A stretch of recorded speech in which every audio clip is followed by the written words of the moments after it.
Welcome back, my name is Carrie, and today I've got a manufactured home price update. In the last week, I have received not one, but two retailer updates from two separate factories directly related to pricing, so it's time for me to let you guys know what's going on and what's coming. 2021 has been an interesting year for home buyers. Prices shot up as a result of a wild combination of demand, interest rates, and building materials. To make matters worse, people who decided to pull the trigger on a new manufactured home weren't always able to get one because of factory backlogs and limited availability. Over the year, I've done a new video every single time there's been a significant change affecting the price of a new manufactured home.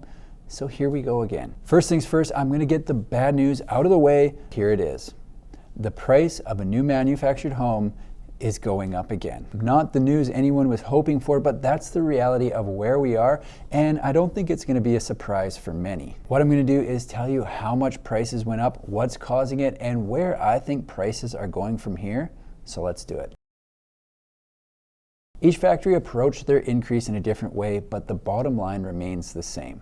Prices are going up. Factory A has increased the price of their homes by $1.69 per square foot, effective immediately. That means if you're looking at a 1,500 square foot double wide, the price has officially gone up by $2,535. Factory B has increased their homes by 2.5% of the base price. If the home you're looking at had a base price of $100,000, that means it will now cost the dealer $102,500. The notices included some very interesting reasoning for the latest round of increases, so let's dive into what's going on. From what I can tell, the biggest factor is the shortage of materials caused by the supply chain. The primary plumbing and HVAC supplier for Factory A just sent out a notice saying that half of the 50 unique component parts they order are on back order. That usually wouldn't be a big deal if they knew when to expect the parts. However, the notice states no ETA from supply chain.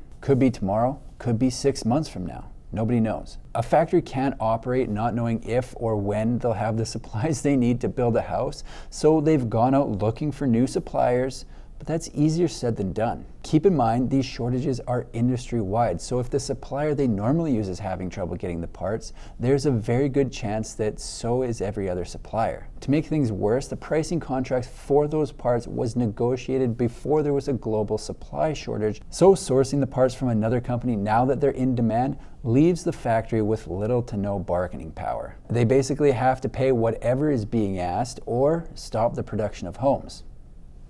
What do you do? This has led to a 20% increase to the factory for those plumbing components alone. However, a problem that could occur for almost anything needed to build the house except lumber. For the first half of the year, lumber prices were out of control and one of the top contributors for the price increases we saw from January to June. If you've been subscribed to my channel for very long, during that time it seemed like I was doing one of these videos at least once a week because price increase notices were being sent out relentlessly. Things have certainly settled down since lumber peaked on May 7th. I think I've only done one price increase video since the peak because until now, the decrease in lumber prices has been covering the increase in the price of everything else. The notice from Factory B states, up to this point, the softening of the lumber market allowed us to absorb these price increases, but this is no longer the case.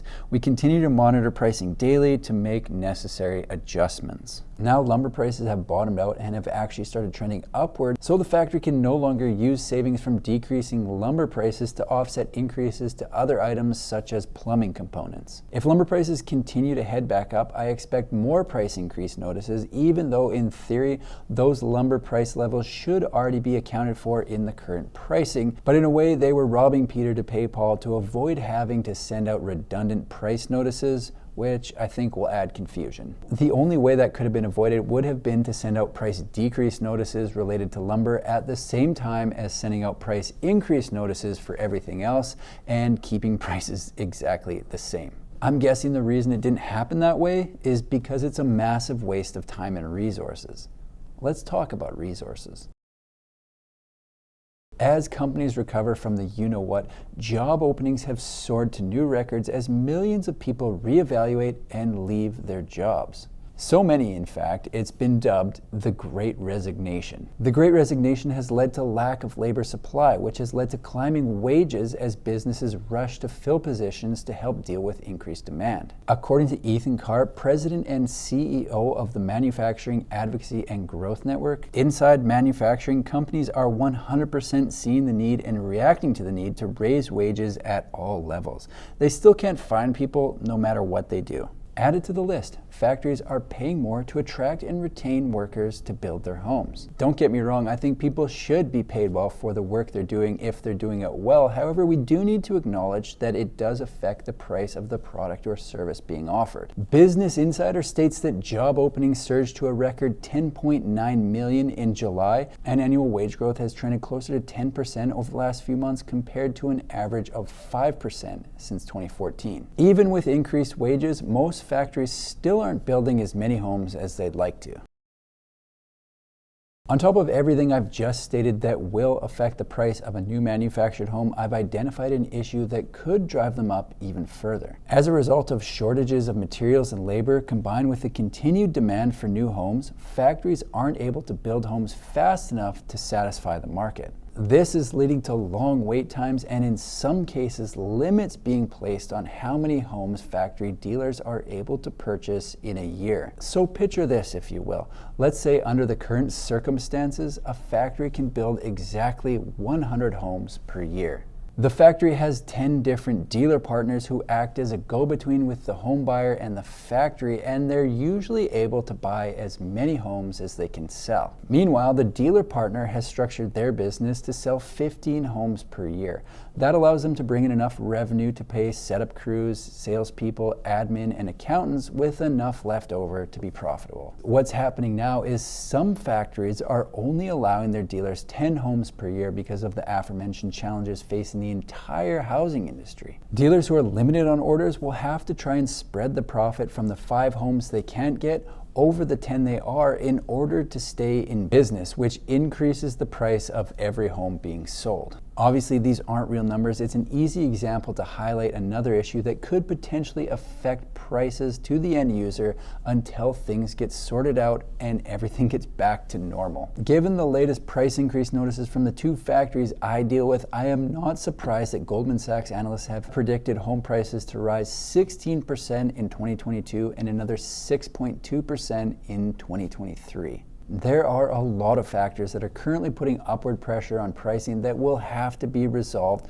before the cost of a new home, manufactured or otherwise, is going anywhere but up. The good news is that manufactured homes are still one of the most affordable housing options available. All of these issues are a problem housing industry-wide, so everything that gave manufactured homes an edge in price before the craziness started remains the same. Site-built homes are facing the exact same problems, but without the efficiencies that come with building inside a factory. Given the tone of the latest notices, I would be surprised if we didn't see another round of increases before the end of the year.